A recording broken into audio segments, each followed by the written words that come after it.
Je ne sais pas si vous croyez à la sorcellerie, hein. Moi, je voulais pas y croire, Jacques. Jusqu'au jour où je me suis aperçu que j'étais possédé du percepteur. Je suis possédé du percepteur. Il faut le dire, il faut que je le dise, je suis possédé du percepteur. Envoûté, si vous préférez, envoûté par mon percepteur. Depuis quelque temps déjà, je le voyais qui rôdait autour de ma maison. Il allait et venait comme ça. Il semblait dessiner tout en marchant des figures géométriques. Et en fait, il prenait des mesures fiscales. Et puis il disparaissait. Et puis il revenait. Et j'avais observé que chaque fois qu'il revenait, je payais un nouvel impôt sur le revenu. C'est d'ailleurs en faisant mes comptes que je me suis rendu compte qu'il revenait souvent. Et un soir, je rentre chez moi et je trouve une feuille d'impôt clouée sur ma porte. C'était un premier avertissement. Je veux dire que je ne l'ai pas pris au sérieux. J'étais un peu surpris quand même. J'ai dit, tiens, au lieu de glisser la feuille sous la porte, il la cloue.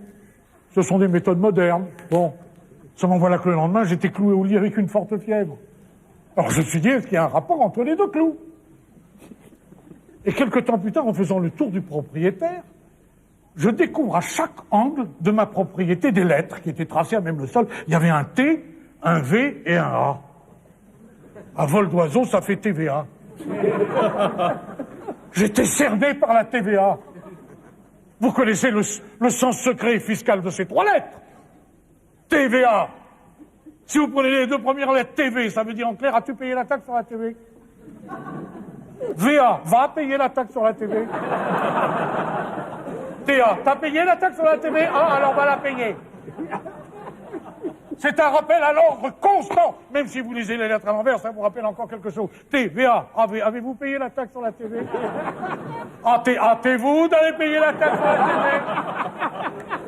VTV-vous et hâtez-vous d'aller payer la taxe sur la valeur ajoutée. On n'en sort pas. Et moi, j'ai manqué de sens civique parce que j'aurais dû me vêtir et me hâter d'aller payer ma taxe sur la valeur ajoutée. Au lieu de quoi, je me suis rendu au siège de la sécurité sociale pour réclamer une somme importante qui m'était due depuis fort longtemps. Évidemment, on m'a répondu que mon dossier s'était égaré. Il faut dire que ça m'a presque rassuré, je me suis dit enfin quelque chose de prévu. J'avais presque oublié mon percepteur. Seulement voilà que dans la nuit qui a suivi, je suis réveillé en sursaut par un ululement de percepteur. Je ne sais pas si vous avez déjà entendu ululer un percepteur dans la nuit. C'est sinistre, inhumain. Des sous. Des sous.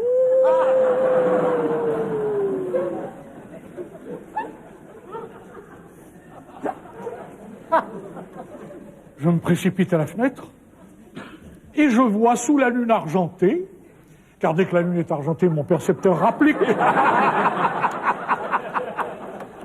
Je vois mon percepteur qui se livrait à un étrange cérémonial. Il ouvrait les bras, il les fermait, il les rouvrait, il les fermait. Je me dis, il doit chercher à voler. Et voilà que dans le reflet de la vitre, je sens quelque chose qui bougeait comme ça derrière moi. Je me retourne et je vois sur mon bureau ma rente Pinet, une petite rente Pinet, que j'avais. Je la vois se plier, se replier, et par un sortilège, se transformer en une cocotte en papier. Laquelle cocotte a pris son envol, et à l'appel du percepteur, elle est allée se poser sur son épaule, comme une chouette. Le percepteur s'en est saisi, il a déplié la cocotte, il a replié ma rente Pinet, il en a fait un petit avion, qu'il a lancé comme ça en l'air, comme on lance un emprunt. Je me dis, c'est un mirage ou quoi? Et le petit avion est venu se reposer sur mon bureau en se dépliant. Moi, j'allais le prendre d'assaut. Mais les Anglais étaient déjà passés par là. Alors... C'était plus la même rente. Il avait changé ma rente Pinet en rente Giscard. Ah, il est fort, il est fort. Il est diablement fort. Pour me défaire de son emprise. J'ai tout essayé, tout. Je suis même allé voir un prêtre. C'est vous dire à quel point j'étais désespéré. J'ai dit, mon père, je suis possédé du percepteur.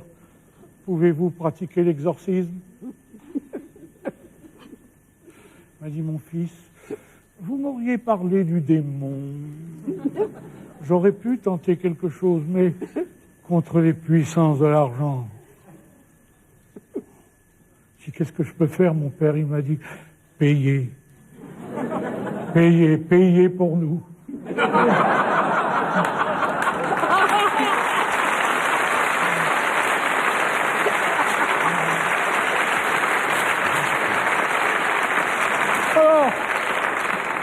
Alors je paye, et plus je paye mon percepteur, plus il me le fait payer.